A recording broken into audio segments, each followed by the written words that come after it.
Nuevamente nos encontramos en el Club de Metafísica Aplicada, Club de Lectura de Metafísica Aplicada. Seguimos compartiendo el libro de los secretos de Osho. Habíamos comenzado a leer el capítulo número 10. Autorrealización, la necesidad básica. Bien. En este capítulo le hacen a Osho 5 preguntas. 1. ¿Es la autorrealización una necesidad básica? Por favor, explica la contemplación, la concentración y la meditación. ¿Cómo pueden los procesos mentales ayudar a conseguir la no mente? ¿En qué se diferencia el adiestramiento para desarrollar el centro del ombligo de los centros del corazón y de la cabeza? Y la pregunta que vamos a leer hoy es: ¿están todos los iluminados centrados en el ombligo? A mí me pareció re interesante en la lectura anterior cuando él explica que el centro del ombligo es el único centro que ya existe, que nuestra tarea es descubrirlo. Y eso es lo que sostienen los chinos. Exactamente. Yo siempre hasta ahora me parecía raro, porque para mí el centro mayor era el corazón. Sí, no.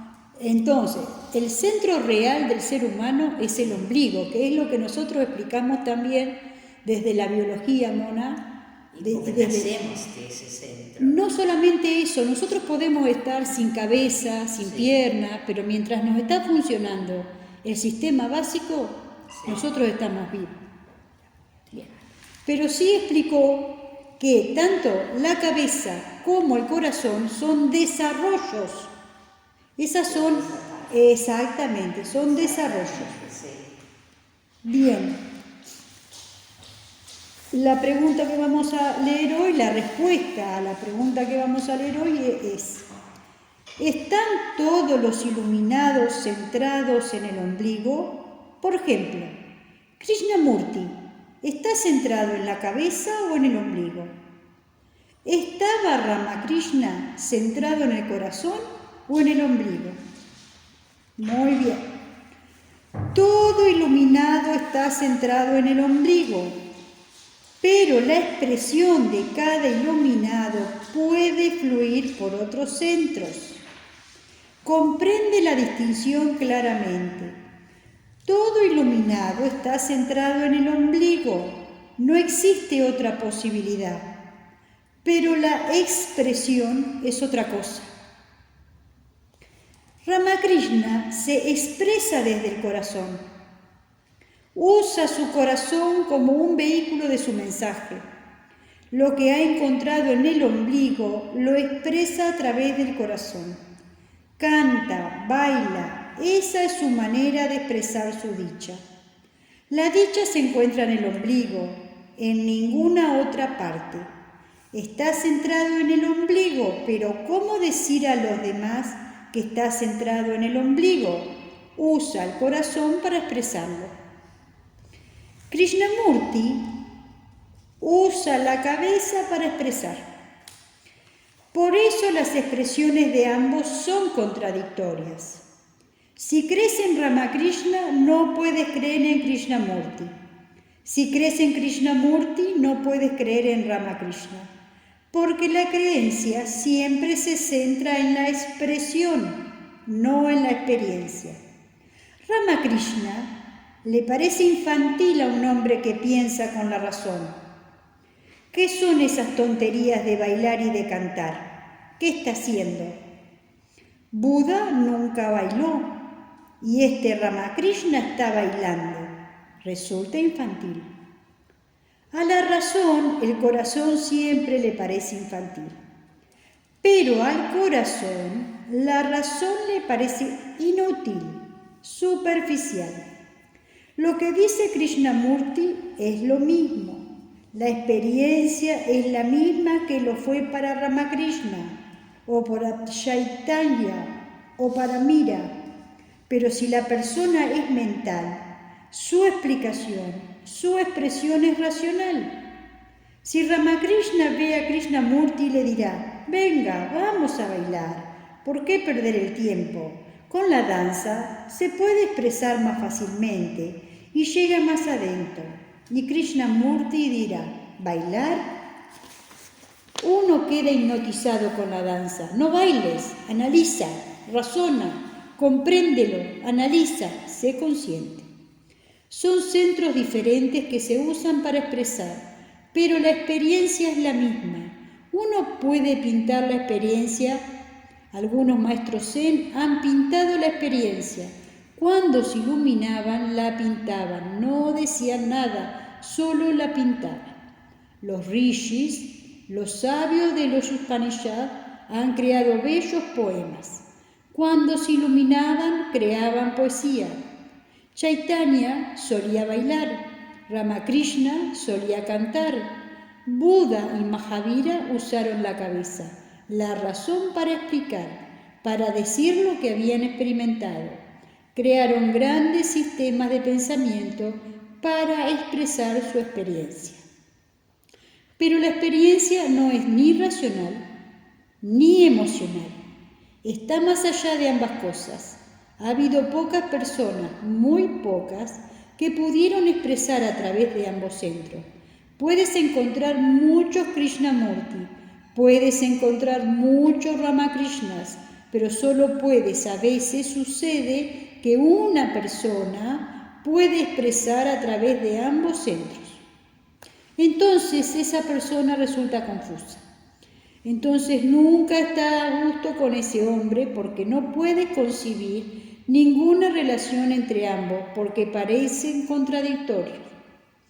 Si digo algo, cuando lo digo debo hacerlo a través de la razón, de manera que atraigo a muchas personas que son racionalistas y mentales. Luego, un día ven que permito que se cante y se baile y se sienten incómodos. ¿Qué es esto?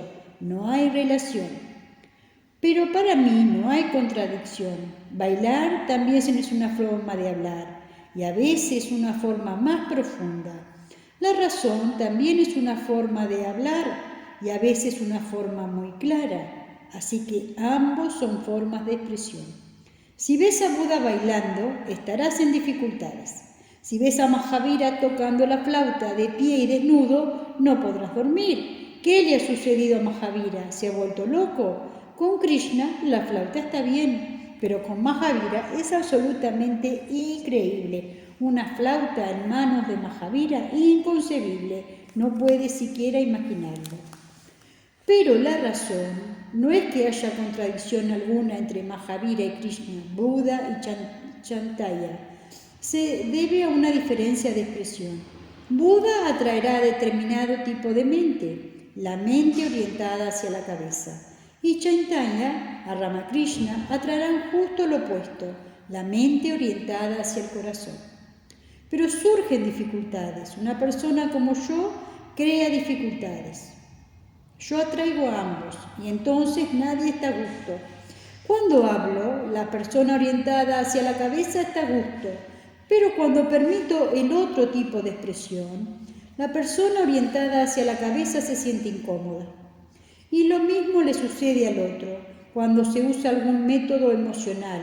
La persona orientada hacia el corazón se siente a gusto, pero cuando debato, cuando analizo lógicamente algo, entonces está ausente, no está ahí, dice, esto no es para mí. Una señora vino a verme hace solo un día y dijo, estuve en el monte Abu, pero había una dificultad. El primer día cuando te oí fue muy hermoso. Me atrajo, me sentí emocionada, pero luego vi el kirtan, cánticos y bailes devocionales, y decidí irme inmediatamente. Eso no era para mí. Fui a la estación de autobuses, pero entonces había un problema. Quería oírte hablar, así que volví. No quería perderme lo que decías. Debe de haber estado en dificultades, me dijo. Era tan contradictorio. Parecía serlo porque esos centros son contradictorios, pero esa contradicción está en ti. Tu cabeza no está a gusto con tu corazón, está en conflicto. A causa de tu conflicto interno, te parece que Ramakrishna y Krishnamurti están en conflicto. Y acá vamos a volver a hablar, voy a volver a decir lo que nosotros a veces estamos trabajando últimamente y yo se los marco para que se den cuenta, que es el sesgo de confirmación. Si yo tengo mi cabeza y mi corazón en conflicto, voy a ver que afuera, entre la cabeza y el corazón están en conflicto. Si yo ya sé que son expresiones y a veces hay formas de expresar una cosa y a veces hay formas de expresar la otra, no me va... Lo acepto y no me va... Sí, pero no te molesta. Exacto, no molesta. Crea un puente entre tu cabeza y tu corazón y entonces sabrás que son medios, vehículos. Ramakrishna era absolutamente inculto, ningún desarrollo de la razón, era puro corazón. Solo un centro se había desarrollado, el corazón. Krishnamurti es pura razón. Estuvo en manos de algunos de los más vigorosos racionalistas. Annie Besant, Lavater y los teósofos. Ellos fueron grandes creadores de sistemas de este siglo. En realidad, la teosofía es uno de los más grandes sistemas jamás creados, absolutamente racional. Krishnamurti fue educado por racionalistas, era pura razón. Incluso cuando habla sobre el corazón y el amor, la expresión misma es racional. Ramakrishna es diferente, incluso si habla sobre la razón, es absurdo. Totapuri acudió a él y Ramakrishna empezó a aprender Vedanta de él. Así que Totapuri dijo: deja todas estas tonterías devocionales, deja completamente a esa Kali, la madre. A menos que dejes todo esto no te voy a poder enseñar, porque el Vedanta no es devoción, sino es conocimiento. Así que Ramakrishna dijo: muy bien, pero permíteme un momento para que pueda ir a preguntarle a la madre si puedo dejarlo todo. Toda esta tontería. Permíteme un momento para que le pregunte a la madre. En este hombre orientado hacia el corazón, incluso para dejar a la madre, tendrá que preguntárselo a ella. Y, dijo, ella es tan amorosa que me lo permitirá, así que no te incomodes. Totapuri no entendía lo que había dicho. Ramakrishna dijo: ella es tan amorosa. Nunca me ha dicho que no, en ninguna ocasión. Si digo madre, te voy a dejar porque ahora estoy aprendiendo Vedanta y no puedo hacer esas tonterías emocionales, así que permítemelo, por favor. Ella lo permitirá. Me dará completa libertad para dejarlo. Crea un puente entre tu cabeza y tu corazón. Y entonces verás que todos los que se han iluminado dicen lo mismo. Solo sus lenguajes pueden diferir. Claro. Lo que pasa que yo con los años, de tanto hablar con personas, me he dado cuenta de que no se dan cuenta. Por supuesto. Que están diciendo lo mismo. Si uno está en un lado, no entiende lo que dice el otro sí, de otra como forma. Si fuera... Sí, como si fuera... otro idioma. Claro, pero sí.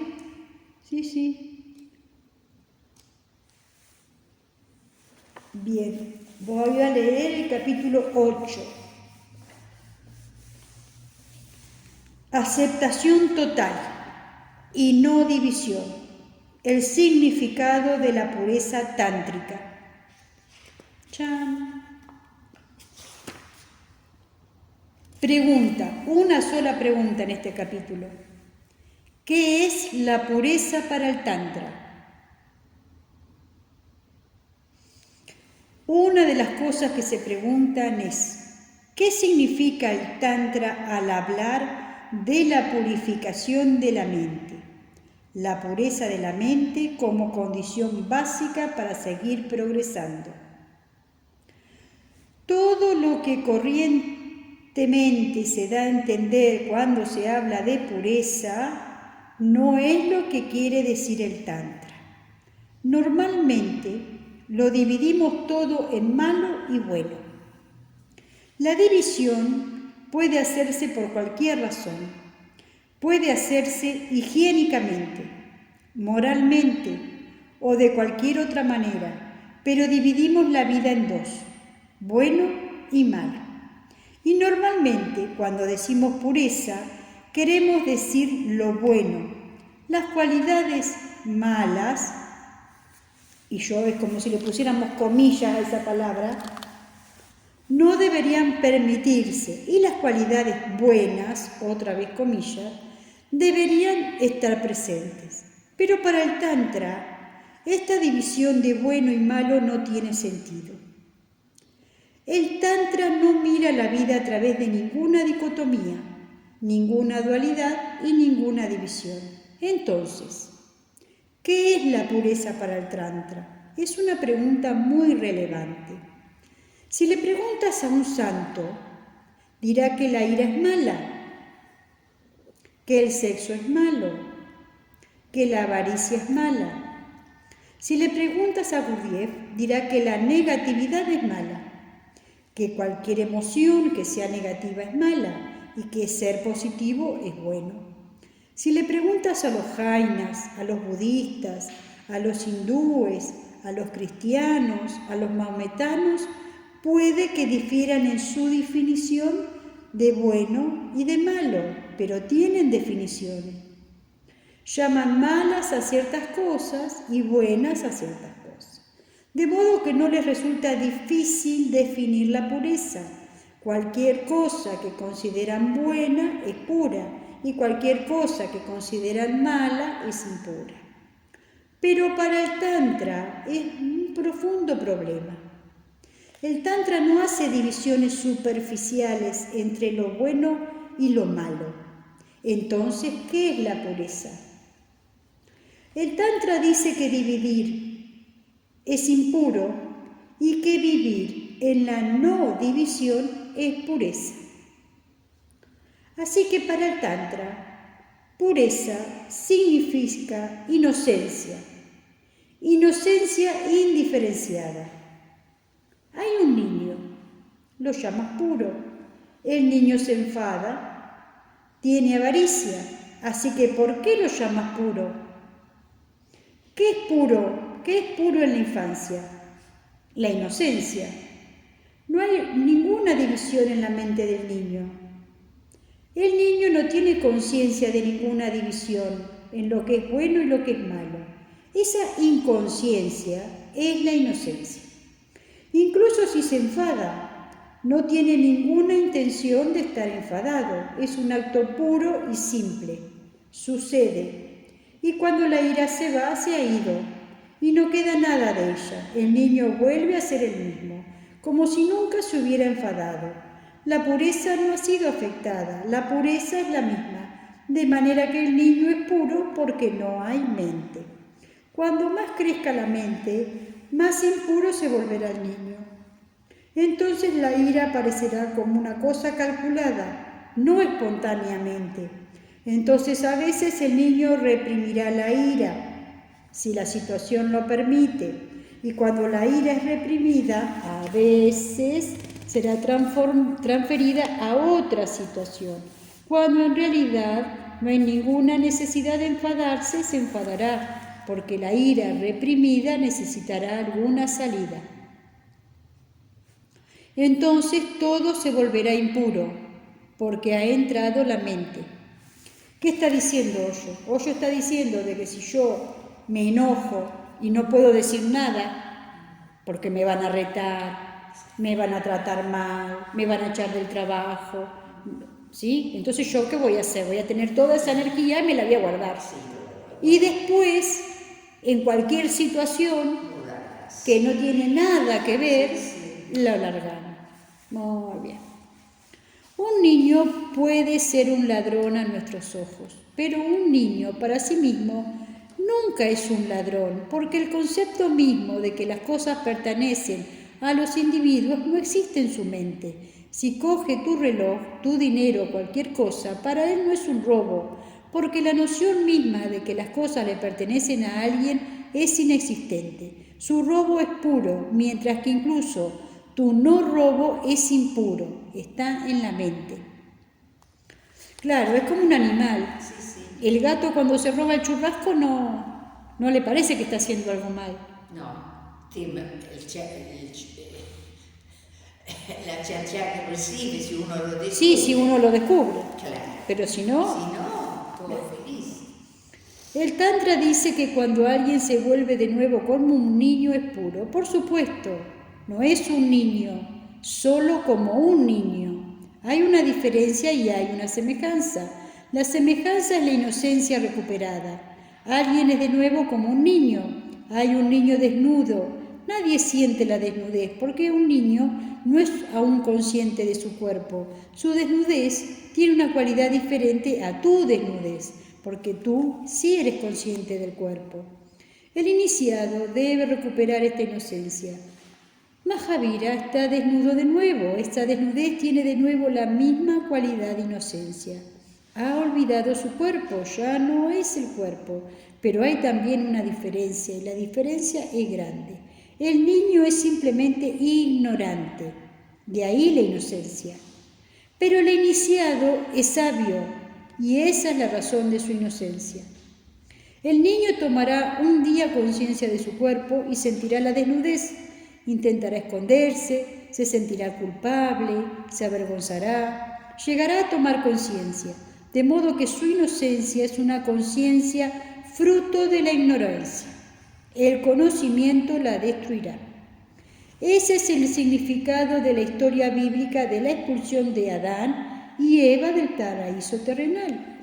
Estaban desnudos como niños, no eran conscientes del cuerpo, no era conciencia de la ira, la avaricia, la lujuria, el sexo o de ninguna otra cosa. Eran inconscientes, eran como los niños, inocentes. Pero Dios les había prohibido comer el fruto del árbol del conocimiento. El árbol del conocimiento estaba prohibido, pero ellos comieron, porque cualquier cosa prohibida se vuelve incitante. Cualquier cosa prohibida se vuelve atractiva. Vivían en un gran jardín con un número infinito de árboles, pero el árbol del conocimiento se volvió el más importante y significativo porque estaba prohibido. En realidad, esta prohibición se convirtió en la atracción, la invitación. Estaban como magnetizados, hipnotizados por el árbol, no podían escaparse de él, tuvieron que comer. Pero esta historia es bella porque el árbol se llama árbol del conocimiento. En el momento en el que comieron el fruto del conocimiento, dejaron de ser inocentes, se volvieron conscientes, cayeron en cuenta de que estaban desnudos. Inmediatamente, Eva trató de ocultar su cuerpo. Con la conciencia del cuerpo se volvieron conscientes de todo, la ira, la lujuria, la avaricia, de todo. Se volvieron adultos, así que fueron expulsados del jardín. De modo que en la Biblia el conocimiento es pecado. Fueron expulsados del jardín, fueron castigados a causa del conocimiento, a no ser que se vuelvan de nuevo como niños, inocentes, sin saber, no pueden entrar en el jardín. Solo pueden volver a entrar en el reino de Dios si cumplen la condición de volverse inocentes de nuevo. Todo ello es simplemente la historia de la humanidad. Todo niño es expulsado del jardín, no solo Adán y Eva. Todo niño vive su infancia en la inocencia, sin saber nada. Es puro, pero esta pureza es de la ignorancia. No puede durar, a no ser que se convierta en una pureza de la sabiduría. No puedes contar con ella, tendrá que irse. Tarde o temprano tendrás que comer el fruto del conocimiento. Cada niño tendrá que comer el fruto del conocimiento. En el paraíso terrenal es fácil, había simplemente el árbol. Como sustituto del árbol, nosotros tenemos escuelas, colegios y universidades. Cada niño tendrá que pasar, tendrá que dejar de ser inocente, tendrá que perder su inocencia. El mismo mundo necesita conocimiento y la existencia misma necesita conocimiento. No puedes existir en ella sin conocimiento, y en el momento en el que llega el conocimiento, penetra la división. Empiezas a dividir entre lo que es bueno y lo que es malo. Así que Así es para el Tantra, la división es bueno y malo es impureza. Así es que para el Tantra, la división en bueno y malo es impureza. Antes de ella eres puro, después de ella eres puro, después de ella eres puro. En ella eres impuro, en la división está diciendo. Pero el conocimiento, ¿por qué dice antes de ella? O sea, antes del conocimiento, por la ignorancia. Y hay pureza. Después de ella, porque viene la sabiduría, y también hay pureza. El tema está cuando nosotros permanecemos en división. Ahí está. Pero el conocimiento es un mal necesario y no te puedes escapar de él. Hay que pasar por él. Forma parte de la vida, pero no es necesario quedarse siempre en él. Puede ser trascendido. La trascendencia te hace puro e inocente de nuevo. Si las divisiones perdieran su significado, sin el conocimiento que diferencia entre el bien y el mal dejara de existir, mirarías de nuevo el mundo desde una actitud inocente. Jesús dice: a no ser que os volváis como niños, no podéis entrar en mi reino de Dios. A no ser que os volváis como niños, esa es la pureza del Tantra. Lao Tse dice: 1 centímetro de división y el cielo y el infierno se separan. La no división es la mente del sabio, ninguna división en absoluto. Un sabio no sabe qué es bueno y qué es malo. Es como los niños, pero también diferente a ellos, porque ha conocido esta división y ha pasado por esta división y la ha trascendido, ha ido más allá. Ha conocido la oscuridad y la luz, pero ahora ha ido más allá. Ahora ve la oscuridad como parte de la luz y la luz como parte de la oscuridad. Ahora no hay división.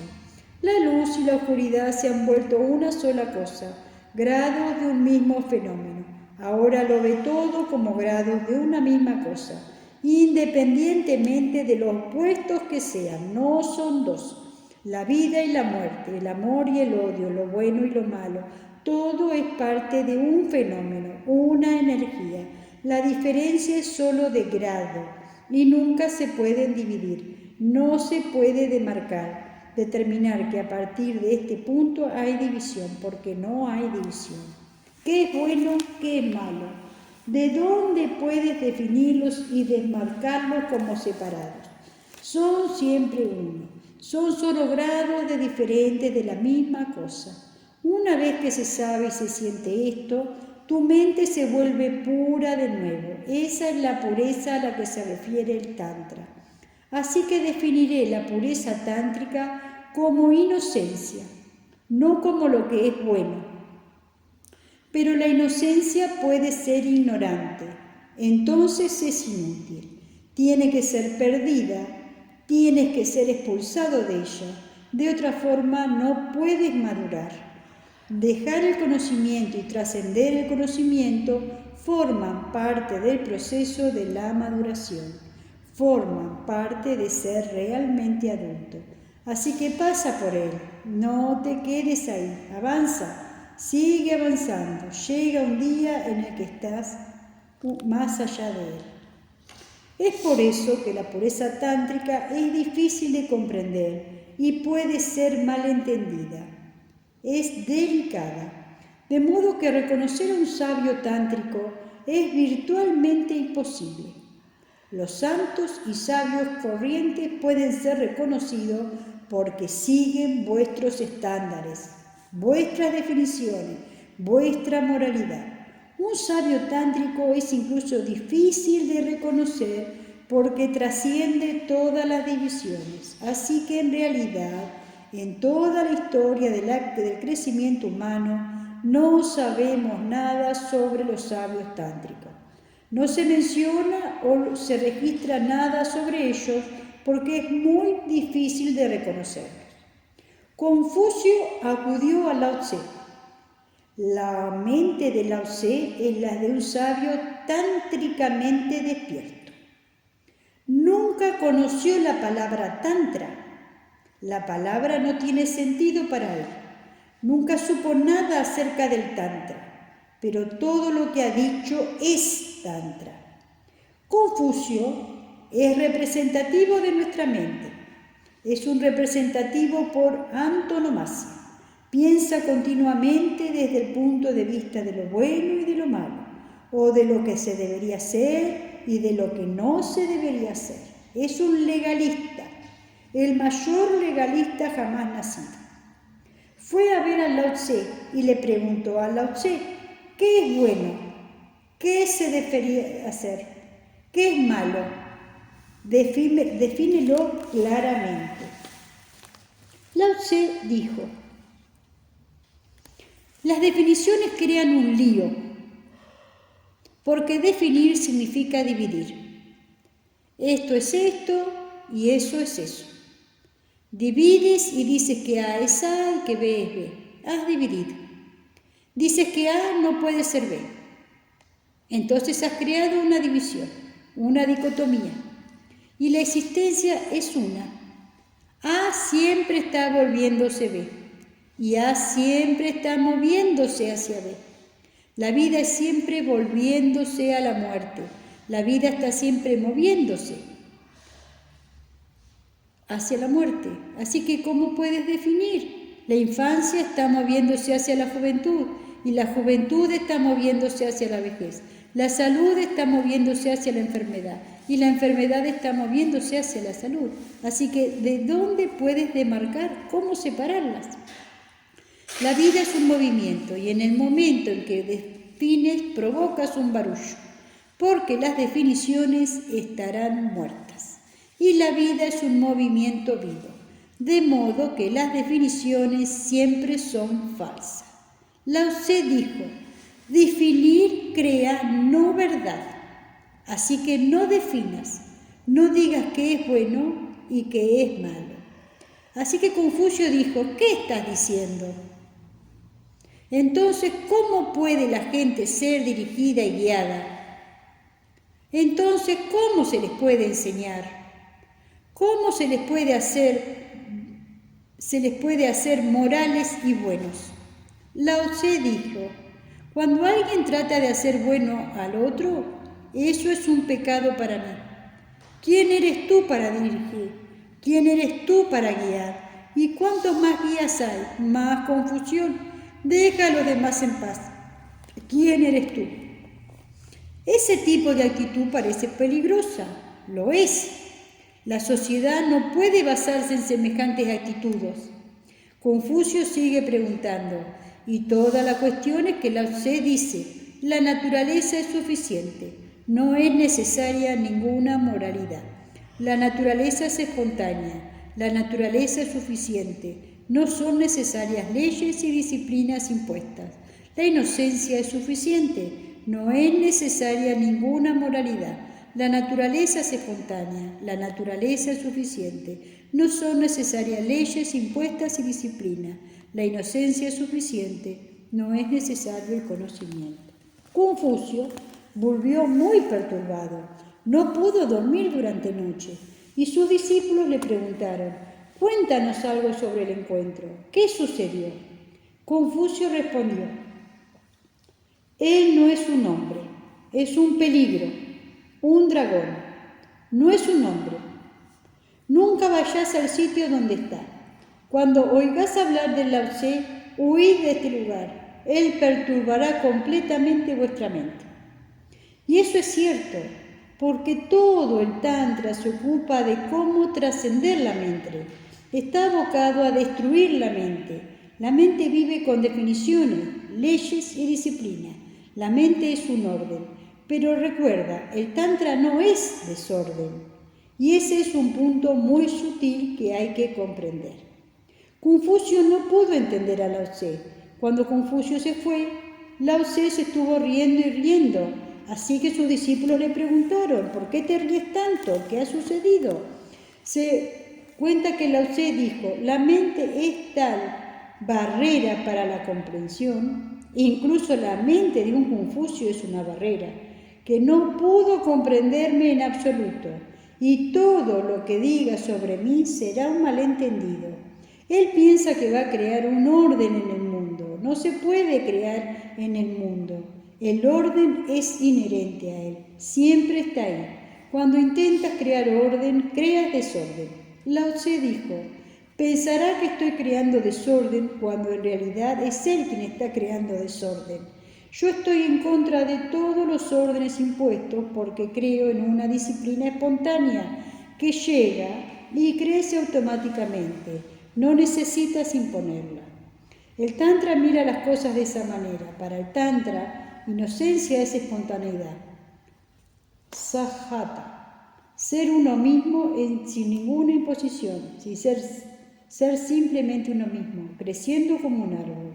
No es un árbol de tu jardín, sino un árbol de tu bosque, creciendo espontáneamente, sin ser guiado, porque toda guía es una mala guía. Pero el Tantra, toda guía es una mala guía, sin ser guiado, sin ser protegido, sin ser dirigido, sin ser motivado, sino simplemente creciendo. La ley interna es suficiente. No es necesaria ninguna otra ley. Y si necesitas alguna otra ley, eso solo muestra que no conoces la ley interna, que has perdido el contacto con ella. Así que lo auténtico es algo impuesto. Lo auténtico es recuperar de nuevo el equilibrio, ir de nuevo al centro, volver de nuevo a casa para que obtengas la verdadera ley interna. Pero para la moralidad, para las religiones, las denominadas religiones, el orden tiene que ser impuesto, el bien tiene que ser impuesto desde arriba, desde afuera. Las religiones, las enseñanzas morales, los sacerdotes, los papas, todos ellos se consideran algo inherentemente malo. Todos ellos te consideran algo inherentemente malo. Recuerda esto. No creen en la bondad del hombre, no creen en ninguna bondad interna. Creen que eres malo, que a no ser que se te enseñe a ser bueno, no puedes ser bueno. A no ser que se esfuerce la bondad desde afuera, no hay ninguna posibilidad de que salga de adentro. Así que para los sacerdotes, para la gente religiosa, para los moralistas, eres naturalmente malo. La bondad va a ser una disciplina impuesta desde fuera. Eres un caos y ellos tienen que traer el orden. Ellos traerán el orden y han convertido el mundo entero en un embrollo, una confusión, un manicomio, porque han estado ordenando durante siglos y siglos, disciplinando durante siglos y siglos, han enseñado tanto que los enseñados se han vuelto locos. Muy bien. Nos falta un montón. Ahí nos diste bastante para tratar de comprender. Sí, lo vamos a dejar acá porque es bastante difícil de digerir. O sea, es fácil, pero... Sí, es fácil, pero difícil. Pero la energía que emana es muy fuerte. Sí. Así que bueno, vamos a continuar lectura en la próxima emisión del Club de Lectura de Metafísica Aplicada.